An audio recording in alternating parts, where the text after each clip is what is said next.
பக்கத்து வீட்டுக்கு பலாப்பழம் வந்திருக்கிறது. செல்லப்பாப்பா புரண்டு படுத்தாள். கனமான அடிவயிறுதான் சட்டென்று சிமெண்ட் தரையின் குழுமையை முதலில் உணர்ந்தது. உடம்பெல்லாம் ஒரு விதமான கூச்சம் பரவிற்று. பல திரிகள் கட்டையாகிவிட்டன. மாற்ற வேண்டும். சிலது எரியவே இல்லை. தீ சரியாக எரியாமல் அடுப்பில் எதை வைத்தாலும் இறக்குவதற்கு நேரமாகி விடுகிறது. ஒரு சிறு விஷயம் திரிகளை மாற்றுவது என்பது. ஆனாலும் திரிகளை மாற்றவில்லை அவள்.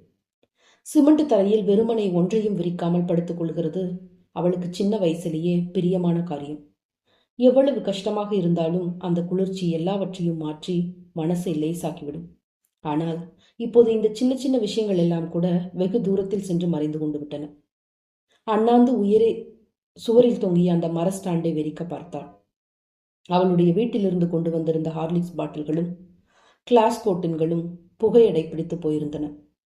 பல பாட்டில்களிலும் சாமான்களே இல்லை. இருந்த ஒன்றிரண்டு பாட்டில்களிலும் ரொம்பவும் கீழே ஏதோ ஏதோ சாமான்கள் கிடந்தன. மனசுக்கு முட்டி கொண்டு வந்தது. பார்வையை திருப்பி புரண்டு படுத்தாள். அவளை ஒட்டி சீனிவாசன் படுத்து கிடந்தான். அவனுடைய பனியன் பின்புற வாரை பிடித்து சுருட்டி சுருட்டி விளையாடினாள். கழுத்து பகுதியிலும் ஓரங்களிலும் அழுக்கு சேர்ந்து போயிருந்தது. அவளுடைய கைகளில் பிசுபிசுத்தது. அடிவயிறு தரையில் உரச இன்னும் கொஞ்சம் அவனோடு முதுகோடு தன் வயிறும் மார்பு முட்ட நகர்ந்து படுத்துக் கொண்டாள். அவனுடைய முருட்டு தலைமயிருக்குள் விரல்களை விட்டு அழைந்தாள். கொஞ்ச நேரத்தில் அது பிடிக்காமல் அவனுடைய பிடரியின் அடியில் முளைத்திருந்த சின்ன சின்ன முடிகளை தொட்டு விளையாடினாள். அவனுடைய அடிக்கழுத்தில் கையை நுழைத்து கீச்சாங்காட்ட வேண்டும் என்று ஆசையாக இருந்தது. அப்படியே அவனுடைய இடுப்பின் மீது தலை வைத்து படுத்துக் கொண்டாள். சீனிவாசன் விழித்துக் கொண்டான். இன்னும் இந்த பக்கம் வாங்க சொல்லுதேன். ஏய் சீதா, அங்க என்னடி ஆச்சு? நான் வந்துட்டேன்னு நீயும் அடுப்பு அப்படியே போட்டுட்டு வந்துட்டியா? இல்லம்மா, எனக்கு இன்னொரு சொலை வேணுமா? அவளுக்கு மட்டும் கூட ஒன்னாக்கும். நான் அப்பாட்ட போய் சொல்ல போறேன். ஏய் தடி கழுதுங்களா, உன்னையுமே கண்ணால பாத்துறாத மாதிரிதான் லெச்ச கொடுக்கலே. உங்களுக்கு போய் வாங்கி கொண்டாந்து போடுதாங்களே, அவங்கள சொல்லணும். இன்னும் ஒன்னே ஒண்ணுமா? பாடா படுத்தீங்களே, லோசு குட்டியை போய் பாருங்க.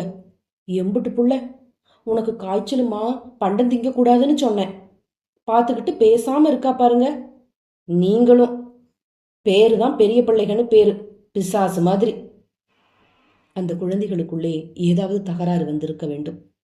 இரண்டு குடித்தனங்களும் தடுப்பாக இருந்த பலகை சுவரில் யாரோ வந்து மோதி விழுந்ததும் தொடர்ந்து அழுகை சத்தம் கேட்டது.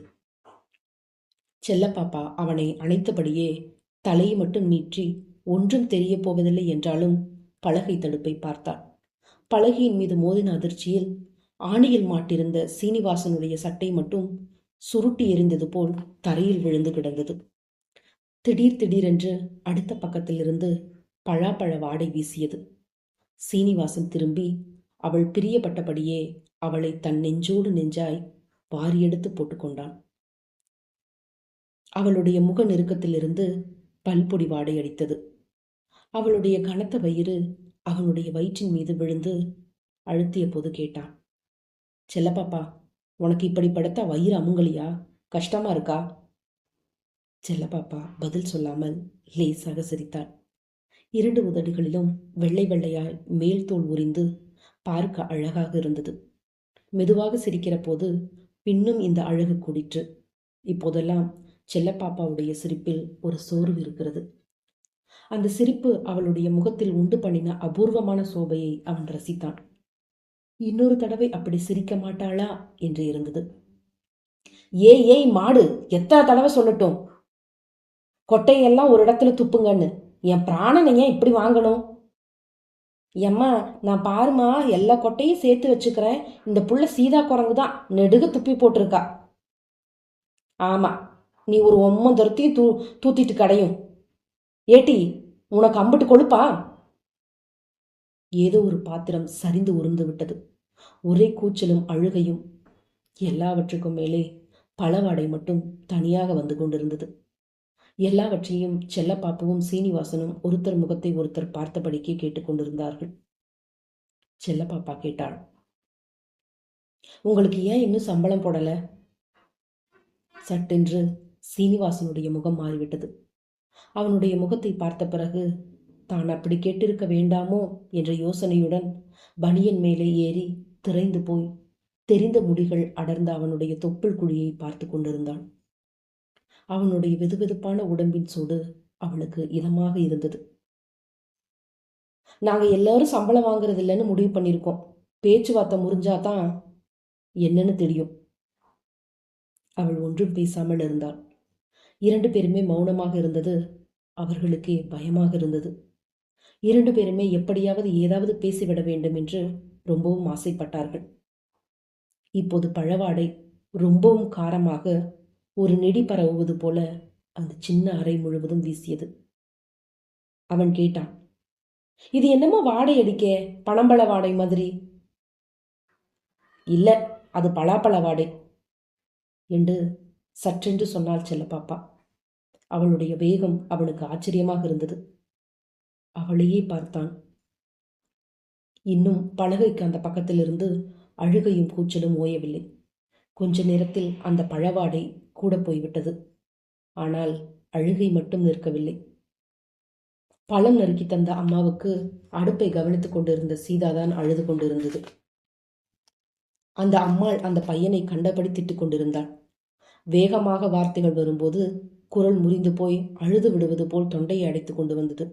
அந்த குழந்தைகள் படுகிற பாட்டை பொறுக்க முடியாத தவிப்பு அந்த குரல் நெடுகிலும் கேட்டது. சத்தமும் அழுகையும் கூட பழாப்பழ வாடையை காணவில்லை.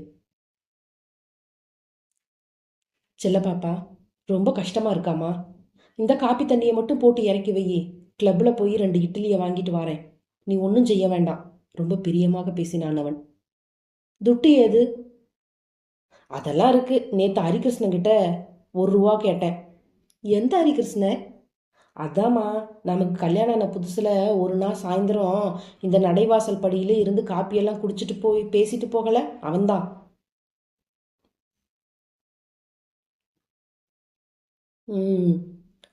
சம்பளம் போட்டுருவாங்க.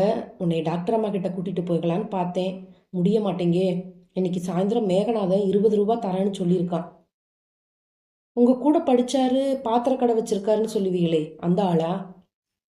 ஆமா, அவன்தான். என் மேல கொஞ்சம் உறுத்து உள்ளவன் தான். சாயந்தரம் போகணும். நேற்று பஜார்ல வச்சு பார்த்தேன். உன்னை ரொம்ப விசாரிச்சான்.